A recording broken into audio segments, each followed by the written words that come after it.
Lewis and Clark went west to the Pacific, looking for water with the ocean.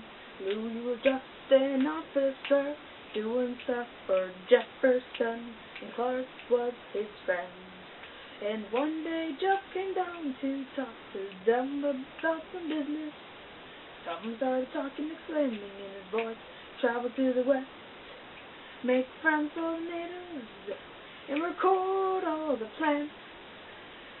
Chart the land and find the route straight to the Pacific.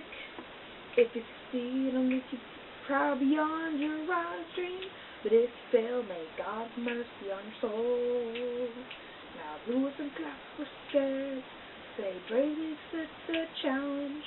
They set out in May 1804. Carrying with no 50 fuel frontiersmen. They called themselves the Corps they discovered. The Corps started going up in Missouri to St. Charles. There they sit. Fine goodbye to the good old sweet America. Farther up the Missouri, they ran into little trouble. Only problem was transportation, for they were traveling upstream and had to watch out for sandbars and all, for they were traveling upstream, as I said. When night fell, they pulled their boats ashore. They wrote and cooked and tried to stay asleep, while bugs sucked their blood. Anxiety fell over Lewis and Clark as the journey continued. Weeks passed by and still no natives showed up. During the summer, the Kurds pushed more than 600 miles upriver without making contact with any Indians, and war set in. Then finally they fought some buffalo.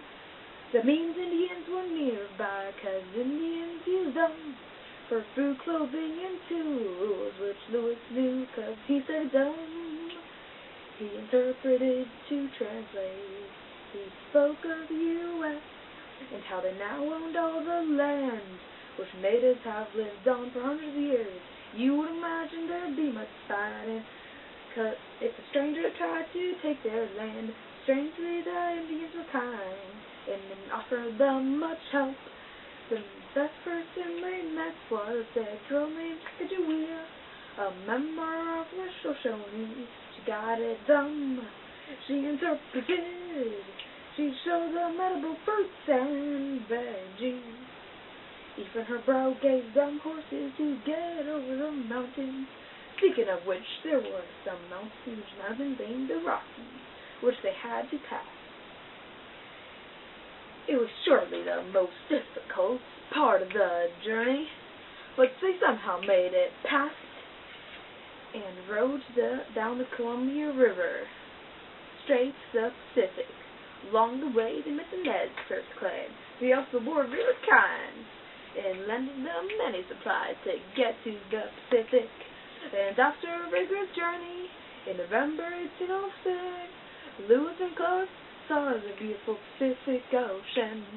They stayed at the eastern edge for a cold, rainy winter, but after March on 1806, they began their trip home. Their journey back was uneventful. Nothing really happened. They gave Sacagawea back to the Shoshone and then went down the Missouri. And just as Jeff had said they were, heroes upon their return. They charted the land, found new friends, and made peace with many natives. Alas, though they didn't find the Northwest Passage to Mango, but U.S. shorted them saying, go find them all at once. For the Corps of discovery had finally succeeded. They found everything they wanted to get except the North Passage. And that's the end of this tale.